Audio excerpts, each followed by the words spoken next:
everybody, and welcome into our Hall of Honor Roundtable, a special edition of A Walk with the Warhawks. Today's show is presented by Raising Cane's, located on South Clack Street, right here in South Abilene. Don't forget to stop by and get some Raising Cane's, proud partner McMurry Athletics. A special Walk with the Warhawks episode today, roundtable discussion with three of some of the best athletes I've ever had the opportunity to look at their stats. I never got to watch them, but a lot of people at McMurry did, and these three are obviously very successful. They were inducted into the Hall of Honor class of 2021 this past weekend.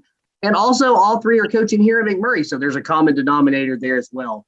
Introducing Cody Brotherton is with us from the track and field program. We also got Josh Lee, former baseball standout, and we got Terah Brown Jeter, who is a former volleyball standout. Everybody, thank you for joining the show. Appreciate you. All right. Yeah, so a special day Saturday, and we'll start with you, Cody. Something that you said in your speech was very profound to me. You talked about how, you were glad with how it timed out because, some people had asked you over the years, like, hey, how have you not gotten in? Because you're a five-time national champion, and you finally get in this year, and you said it was kind of God's timing as to why, and you had your kids there to watch you on stage. What did that mean to you, and how did it feel for you to get the call? Yeah, so my oldest is 8 and my youngest is 4. And so, hopefully, she being 4 years old, she'll actually get to at least have a memory of that event. And so, once you have kids, like, sure, all these sports accomplishments and all that's great, but it doesn't compare to your children. And so, getting to share that with them is just going to be one of my, greatest memories of all time. And so, I'm beyond thankful that they got to be there to be a part of that. And so, the event was amazing, but man, just getting to see everybody and getting to have my family there is what made it such a special weekend. And I was way more emotional this weekend than I was preparing to be. I don't know if I was emotional as Josh was, but I'm just giving you a hard time, Josh. Anyway, it was an incredible weekend. And so, that's what McMurry's about, though, is the community and the people. And so that was so cool to me that even the Hall of Honor program was about that as well, just family and community friendships. And, what Coach Krausen and Coach Hurst and my teammates meant to me in my time here goes beyond words. So that was cool to get to share that with not only my family, but what a great class we got to go in with as well, man. You look at the talent in that class, it's incredible. So it was a great weekend. It really was. It was really emotional. And, even your speech was emotional, and just to see all the people that were there for you. And Josh, will segue into you since Cody kind of called you out already on your emotions. You did get emotional a few times. That had all of us emotional too, but I think part of that, obviously, one of your favorite teammates, Albert Carrizales, also got inducted, so you got to be there with him. And then also to see all of the teammates that you've played with over the years and some guys that you coached from the 2008 baseball team. So to have all of those people there and your family, how did that feel for you? And so that was the thing, is it was kind of a blast, like almost like we time traveled back in time a little bit and got to see faces and be around people that, did nothing but encourage you, and kind of relived that glory day a little bit. Teammates wise, those guys, anytime I'm around them, it's special. We don't get to see each other a whole lot. And when we do get to see each other, the time is great. Then, a big factor for me was, having my grandfather there. My grandfather's 89 years old, and he's been along the baseball journey with me and has ridden that, he's driven 2 to 3 hours on a daily basis to come watch me play. When I was in Florida, he'd drive up daily to come watch me play. And so having him there, being able to see that and being able to be a part of it was clutch. It's all surreal. Like you think you're going to be strong and you're going to be able to handle everything. And then you walk out there and you're like a mess, and it didn't help that, Cody got me a little emotional, and Talitha, these are people I know, and so them speaking before me and them saying such emotional things, just, I couldn't keep it together. So, Yeah. So they got me going. So a little bit strategic with the order there. Obviously, you start with Doc, who is the earliest, and then you go to Talitha, Cody, and then obviously we did that for you right after Cody because you guys were right around the same time. But Right. Terah, I want to go to you now, and unfortunately, you were unable to be with us, and I know how badly you wanted to be here, and it was just so unfortunate about your situation. So obviously, you can go into a little bit of that, but we do know you had it all set up in your living room. You were watching, heard all the great things said about you, and but what's the exciting thing is that you'll be officially inducted with this class, but will be honored next year and get to give your speech and be a part of that ceremony. So how does it feel to be a part of that next year? And also just talk about how it felt to get the call to be at the Hall of Honor. Yeah, well, Cammie called me. I don't know. I guess we got the call maybe sometime this summer. I don't know. Time is running together for me. And I was shocked. I mean, whenever you're in high school and college, you're not really thinking about the future, like as far as like Hall of Honor and what all, your talent is setting you up for in the future. And so I was really excited, just kind of overwhelmed. And I mean, like, I keep thinking about it as like, oh my gosh, like all of my hard work for those 8 years, the 4 in high school and the 4 in college, like paid off. And now I get to be honored for that hard work. And I mean, being a college athlete is tiresome. It really is. And to just know that all of that energy that you put into it was worth it. And yeah, absolutely. Yeah. Very, very emotional. Look, did we lose Terah? She's still with us? Terah, you there? I think she froze up. Yeah, I think so. Well, hopefully Terah will be right back with us. Oh, there she is. Terah, you're with us? to be the one to call me and give me that information. And so that was really exciting. So can y'all hear me? Yeah, we lost you for a second, but I think we got you back and we caught the end of what you said. So that Let me move inside. I don't know what's going on here. It's, of course, my house. We've got Coco Melon going on in the house, and yeah, and anyway, naturally, I think we have to leave this in the show, right? Do what? And I think naturally we just have to leave all of this in the show. Yeah. I was ecstatic, super excited, just felt really blessed. Was excited that Cammie got to give me the call. And then when I tested positive on Wednesday, I was so just heartbroken. I'm emotional, maybe about as emotional as Josh, but I was just, heartbroken, just so disappointed. I felt like crap all week. And so I knew that it was like a definite positive and that I wasn't coming back from that. So, but my husband is freaking amazing. And he had everything set up for me in the living room and did breakfast and did hamburgers out on the grill to celebrate and is going to throw me a big party later. And then I'm just excited that I have the opportunity that Sam and Cammie worked hard to allow me to be able to come next year and be recognized. That's something that you want to be a part of. Sam asked me if I wanted to do a video. And I said, I told Arsenio, I don't think I can get through it just because I was coughing so bad. Yeah. But just, I wanted to physically be present. That's huge for me. Right. And, like Cody was talking about, I have a 9-year-old and he's pretty athletic. And I would really like for him to be involved, Arsenio and I try to always lead by example for our children and our current athletes. And what better way for him to witness that than to be present? So I'm very excited for next year. Yeah, I think that's one important benefactor of this whole thing is all three of you have children that are all, getting ready to compete in sports and to maybe get to that level. And, to see you on stage is probably big for all of them.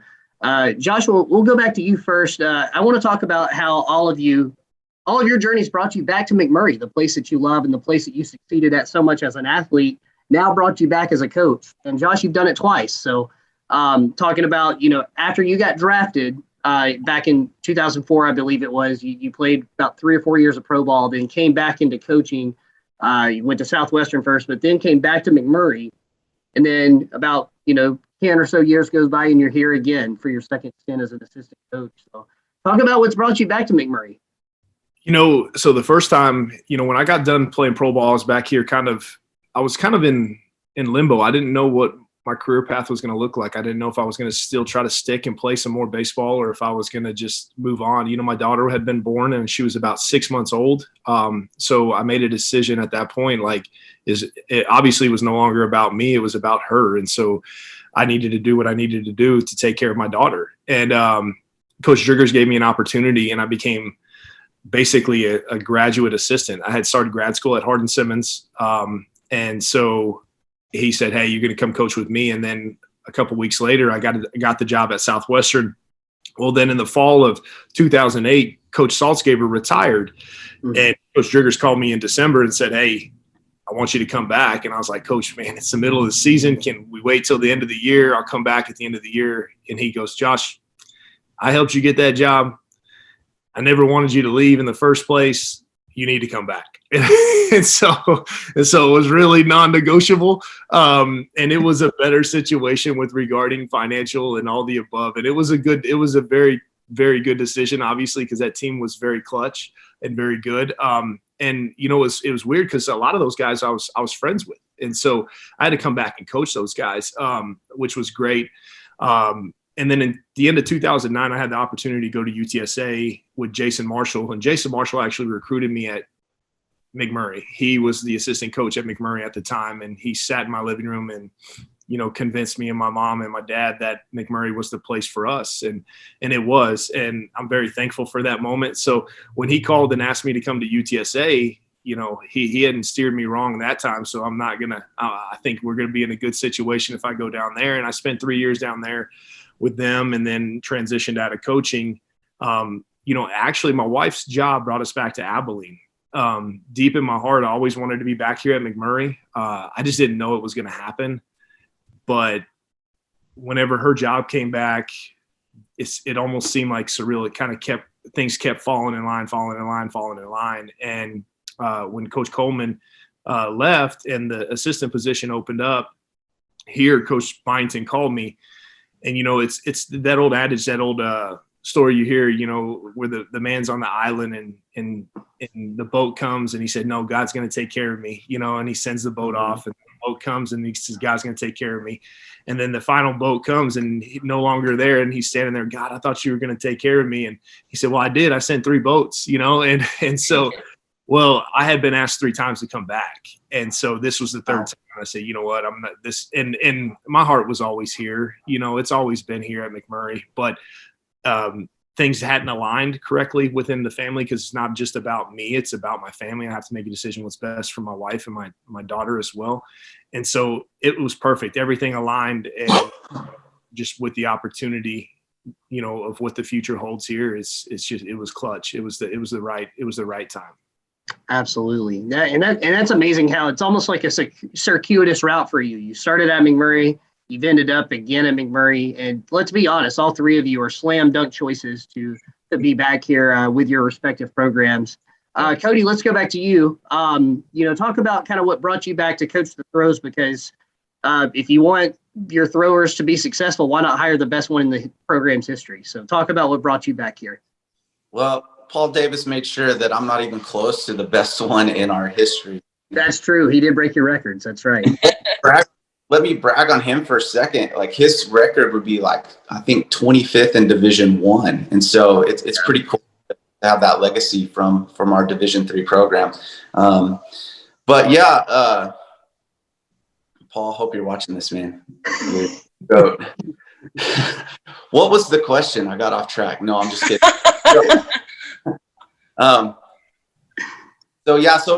It's really cool. I mean, there's no doubt it was God's plan for me, because I was in ministry for a long time. And so, I gave my life to ministry in high school. And so, in my shallow thinking, I'm like, man, I can't leave the walls of the church. And so there was a long time that I was able to do both. But God slowly pulled me out. And so first I became a personal trainer, and I began working with athletes and senior citizens and all across the board. And I'm going to always be so thankful. Like, becoming a personal trainer is one of the better decisions I ever made. And that was important for me.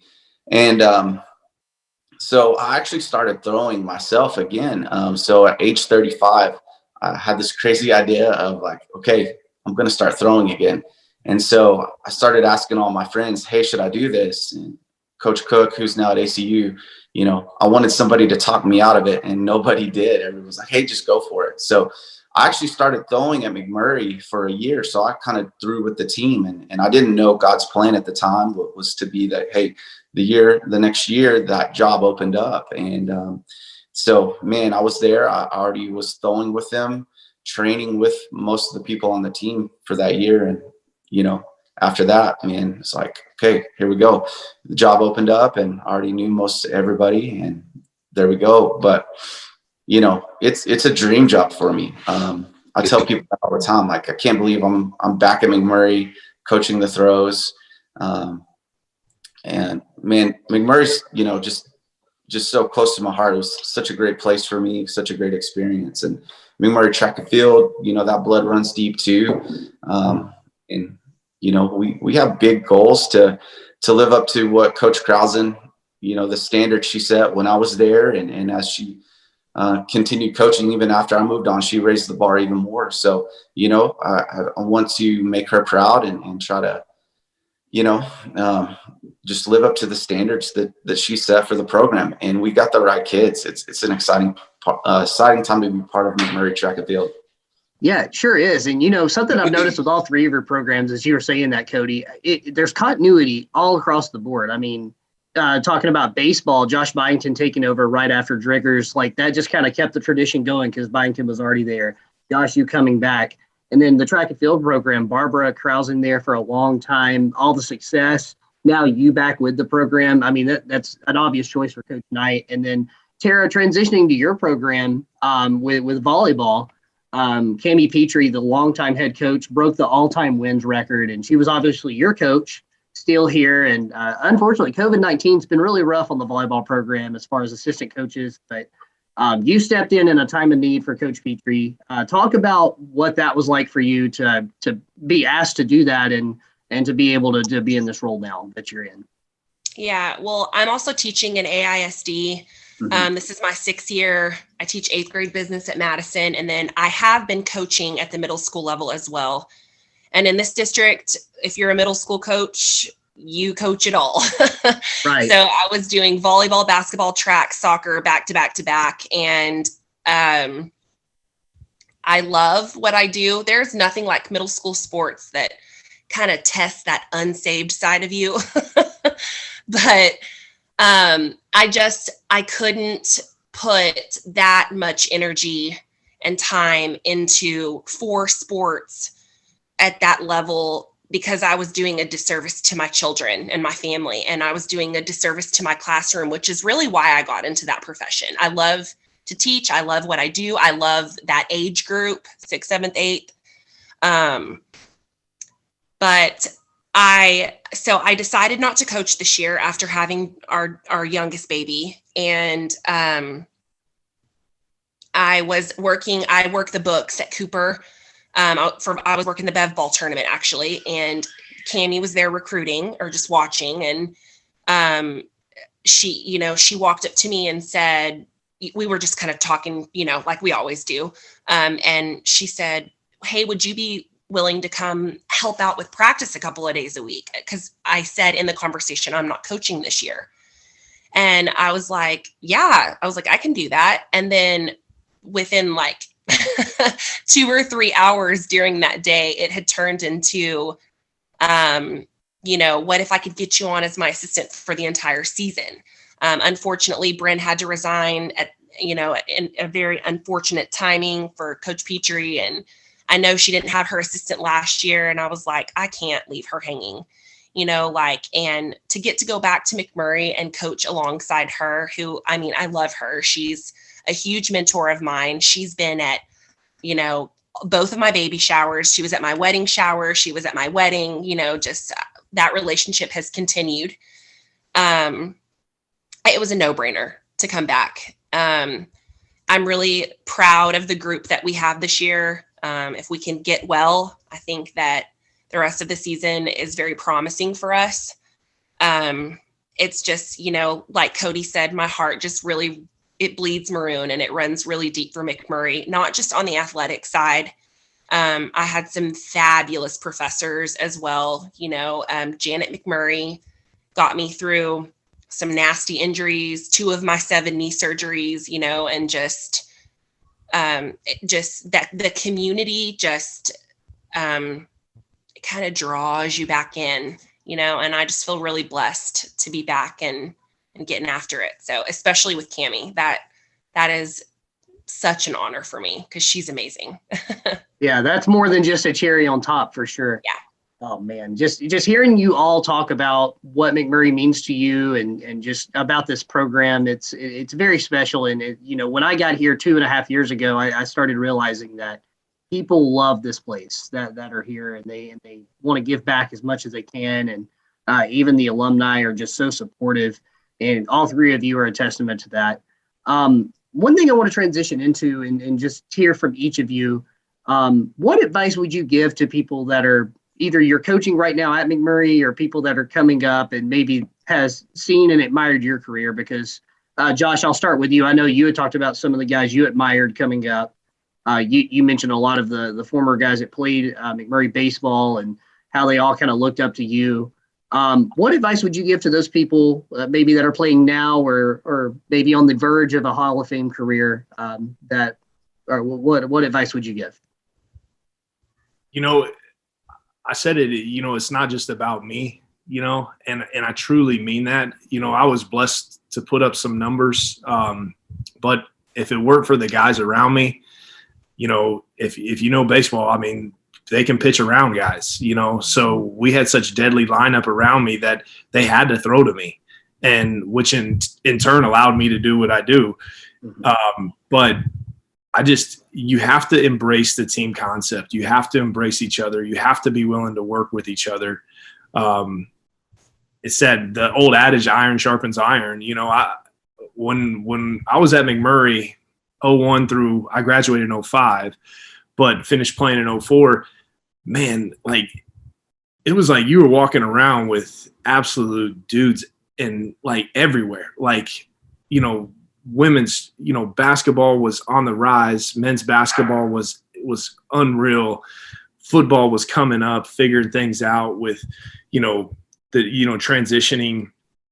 Track and field was kicking booty. I mean, it's just every sport was just doing their thing. And it was such a fun time because it was almost like, hey, oh, you got a conference ring? Check this out. You know what I mean? So that, and that was the thing that we did. It was a constant deal between us as a group where everybody was almost setting the bar higher for each other. And we didn't even, at the time, you really didn't even know that. But when you look back, you can see that. It's okay, you got yours. Okay, we're going to get ours now. Here we go.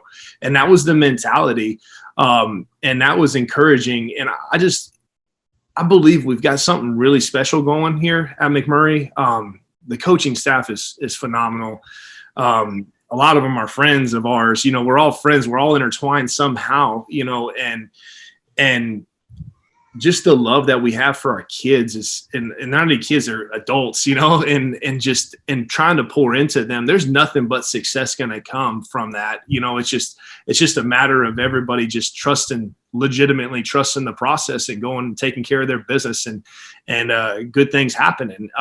So as the individual athlete, I would tell you, hey, keep your head down, press yourself, take care of your business, stay focused on what's important is your grades, your classroom, your health, your body.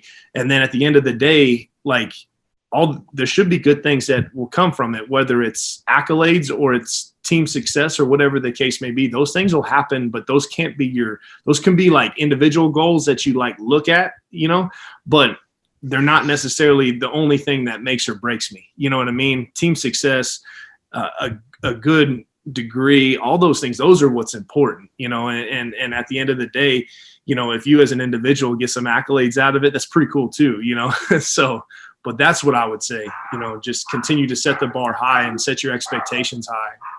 Absolutely. And the thing that you talked about, not just you setting the bar high, but everybody around you setting the bar high. And like you said, the mid 2000s, what a time for McMurry athletics. Everybody was good.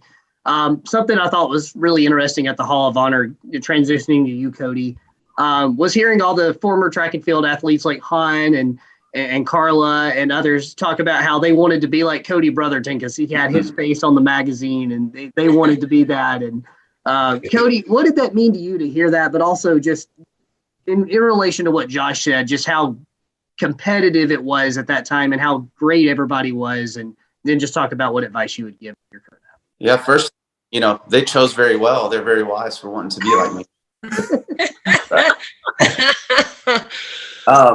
No, that was a very special thing. It was very meaningful to me. Because I have great respect for those other people as well. And so what they said to me, I feel the same things and thought the same thoughts right back at them. Like a guy like Han, man, I admire that dude. I mean, God, he won a national championship by himself. And so, part of the reason I'm coaching is like, hey, I didn't ever get that team national championship ring. And that's, my guys know that that's what I want. Yeah, definitely that was good. But I want to answer the question, of kind of what would I say to somebody who wants to have a Hall of Fame career, and something that Terah said earlier, like you don't think about that while you're training and competing. So I wouldn't, I always say, never want to make externals your goal, but your internal reference is the starting point. And so the character that you build in the pursuit of your dreams and the pursuit of your goals, like that's the most important thing. And so to do one thing absolutely right is going to feed out on how you do everything. And so becoming a champion starts in the very smallest thing you do, right? The way that you do the smallest thing is going to be a microcosm of how you do the largest thing. And so I also tell my athletes daily, they hear this all the time. They're going to get tired of hearing it, but the mind is the most powerful force in all of creation. And that mind is this place where God connects with our humanity. It's this incarnational thing. And so the power of the mind, we underestimate. And so, we get out of life what we truly believe. And so it's not what you wish, it's not what you think, but it's what you believe. And so part of that formula is your habits, your thoughts that you have all the time, but it's also the work you put in. And so that formula right there is how to get out of life what you want out of your life. Is you have to believe it. And believing is this process of becoming what you want to be. So if you want to be, X or Y, right? Like Mike Ezekiel, you're an amazing SID. I couldn't do that because I don't have any of those skills, but let's say I want to become an SID. Well, I could sit down and I could start to become those things. And so, you have to sit down and have that conversation with yourself. What do I really want? What do I really want to do? And then you have to become that. And that's not something you wish. It's not magic. It's a process of working your tail off, believing it, creating the habits to repeatedly do those things. And then you'll develop at least character along the way. And that character is way more important than the end goal every time. I'm about ready to run through a wall right now. You have me fired up. Very, very well said. It's obvious why you're a coach and why you work in ministry. Very, very well said. Terah, going to you now. I want to give you a chance to give your shout outs because you didn't get to do so Saturday, if you'd like to do that. And also just kind of the same thing as these guys, give some advice that, to the current scholar athletes you're coaching now. And, even as an educator as well to maybe some of the middle schoolers. Yeah. Well, of course, I think all three of us can just give God the glory because this talent didn't fall from the sky. I really want, my friends and my family, my husband, I didn't know my husband at that point, but I think he would have been on the front row with the paint on his chest, just the wild guy in the stands. He's always rooting for me in life. He will talk about this day more than I will probably. My parents, my siblings, but my mom and dad they are the type of parents, they don't miss anything. They don't miss a beat. They have been at every single game that I can remember my entire life. And I started, playing sports when I was 5. I was in piano for 7 years. They were at every recital. I remember one time in college when my dad was not there, and we played Hardin Simmons on a Wednesday, and he had a heart attack the following morning, I believe, and then had stents put in. We had a game on Friday night that he missed, and he told the doctor, if you're not going to, get me out of here today, it has to be tomorrow because my daughter has a game at 1:00 tomorrow. And he was in the stands. We were playing Shriner, and he was there, and my mom was making sure he was sitting down. But he, my parents they just have unwavering support and love for the 5 of us. They invest their lives into their children, and now they're investing their lives into their grandchildren. And I almost couldn't get my game started until I knew that they were in the stands. And it was very rare that they were not on time. If they weren't on time, it was because they were picking up a Gatorade. But I was always that kid in warmups that was asking our libero, like, hey, do you see my parents? Where are my parents at? Do you see my parents? So I owe a lot to them. I thank them for just, the support. There were some times I probably wouldn't have gotten through my college career if it hadn't been for my dad in my ear just telling me to just push on, And then, of course, my teammates and Cammie. This is not an individual sport. I can't do what I did without the set before me and the pass before me, the 2 balls that were before me. So I played with some great athletes. Our libero, she was phenomenal. I had great setters. And then Cammie just, how she is, just pushes on the court, pushes in the classroom, pushes your walk with God, and that is one thing that I just love about her, is that she just is always reminding us who our creator is and where all of this comes from. But, one thing that I tell my middle school athletes, and I have said to the girls this year, is that, you don't need to worry about being the best on the team. You just need to be worried about being the best for the team. Whether you are warming the bench all season long, you be the best bench warmer that you can be, and everybody, whether it's an individual sport or whether it's a team sport, everybody has a job. Everybody, all 17 of my girls right now, they have a job. And they need to do their job. And then the components of that teamwork and that team aspect, they all kind of mold together when everybody is doing their job. That's the biggest thing I say to my athletes is do your job. Take care of your teammates. When you walk off of this court, no matter if we're in competition or if it's a early Tuesday morning practice, you leave it all out there. Walk off the court with no regrets. I wish I would have tried harder today, or I wish I would have competed for that spot a little harder. Or, one thing I tell our girls now, we cannot be a game day team. We can't show up and be hype on game day and then go to practice the next day and walk through the motions, or, just not give 100% because we don't like the drill that we're in, or it's repetitive. We're doing this for a reason. Sure. And so just, I was telling my husband the other day, I wonder what my athletic career would have been like if I would have given 100% every day, because I didn't. I was just really talented and tall, and if I would have gotten in the weight room more, done more strength and conditioning and eaten better and taken care of my body a little bit better and rehabbed a little harder. Although I don't know who can make you rehab harder than Janet McMurry. Yeah. But I just, I do have that regret. I don't have very many in life, but if I could go back and do it all over again, I would work 20 times harder. And that's, that's one thing that I push Jaden, to strive for, is that like, that's what I love about our school district is they teach the 7 habits. And that is one of the 7 habits, is to begin with the end in mind. And so that, and then being the best for the team, those are probably the 2 things that I, preach on and coach the most for my current athletes and for my children. Very good. Well, Terah, well said. Thank you so much for that. Unfortunately, we're limited on time. We got about a minute before we have to wrap up here, but I want to just thank you all for your great words. Thank you all for joining us, and congratulations to all 3 of you on your careers and joining the Hall of Honor. Thank you, Mike.